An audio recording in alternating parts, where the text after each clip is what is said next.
Now, the Auditor-General in South Africa has released a report on the state of municipal finances. The AG has once again questioned the level of accountability at the municipal level.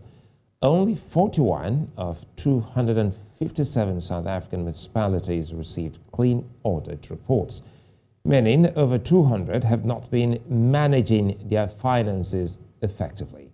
And in another story, the National Prosecuting Authority has succeeded in prosecuting a case popularly known as the Amigos trial. A former KwaZulu-Natal head of Treasury has been found guilty of corruption, money laundering and fraud. South African journalist and editor Diane Hawker joins me now to look at these two stories.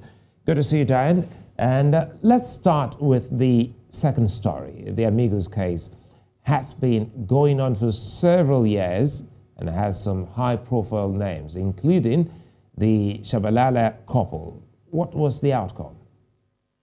Yes, absolutely. The arrests in this case were actually first made in 2010. So as you can see, it's taken quite a long time to get even some justice in this matter. Now, there were 23 people who were initially arrested, some of whose charges were ultimately dropped.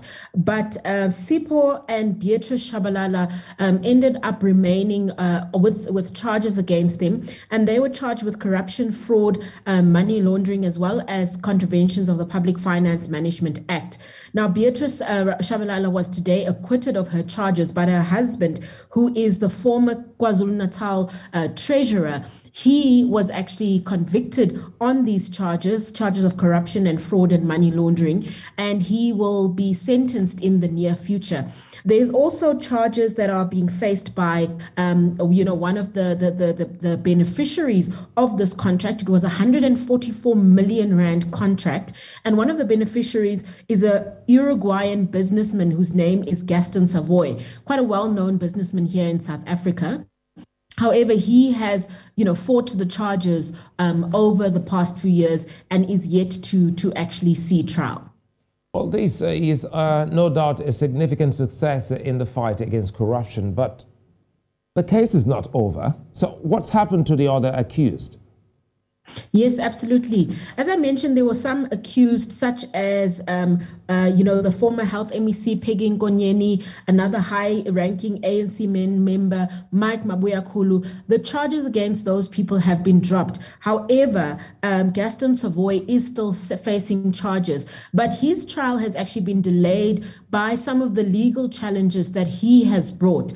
He is challenging the constitutionality of one of the main legislations that's being used in this case. It's legislation that actually deals with organized crime. And in the last 2 years, the NPA has been prosecuting sort of what can be considered to be political crimes and political corruption, as it would prosecute mafia type of crime, because crimes that are kind of seen as almost like state capture or large corruption, they actually put them under that same category. And Gaston Savoy is challenging the use of that legislation in this case and saying that it's actually unconstitutional for that legislation to be used. That legal process is taking quite a lot of time, and that's why, in fact, the Shabalala couple asked for their case to be separated out from that of the other accused, and there's been an outcome in their prosecution.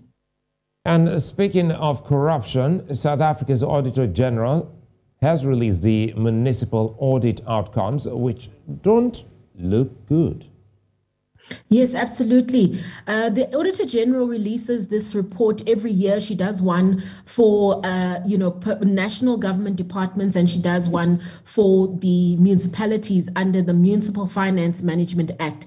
And, one would have hoped that, considering that we had a local government election last year, that there would have been some kind of improvement in the way that municipalities have managed their finances. Now, in earlier years, the numbers of municipalities that received clean audits were lower. Yes, there were, I think in 2016, 2017, it was only 33. There's been a slight improvement, but much less than one would anticipate. Only 41 of 257 municipalities, that isn't even a quarter of the municipalities getting clean audit outcomes. What the Auditor General looks at is how municipalities are spending their finances. Are they spending them effectively? Are they actually spending on the projects that they plan to spend on? And if they are spending it on the projects, do they spend the kind of money that they put on paper? They also look at the kind of things like, is there an over-reliance on the use of consultants? And that always comes up as an issue because the AG finds that the municipalities don't have proper internal capacity. Instead, they are relying and paying quite a lot of money for external contractors to do the work that municipal officials are actually meant to be doing. And that's quite a big problem, Suleiman. And Diane, this is not the first time municipal audits have come back negative. So what's the root of the problem? Well, the root of the problem really, and as the Auditor General has pointed out, is that there is a sheer lack of accountability when it comes to these reports. The purpose and the point of the Auditor General's reports is to give government an idea of where it's going wrong. And then government is meant to actually do some self-correcting, whether that is through, getting a better expertise when it comes to its accounting departments, or with Parliament or provincial legislatures holding officials to account. And what we simply are not seeing is we're not seeing accountability. So the same municipalities are making the same kind of accounting errors, irregular expenditure, and fruitless and wasteful expenditure mistakes over and over again without there being real improvement, or even people losing their jobs. And that's why, there's a serious issue which the AG has pointed out of lack of accountability when it comes to these kinds of reports.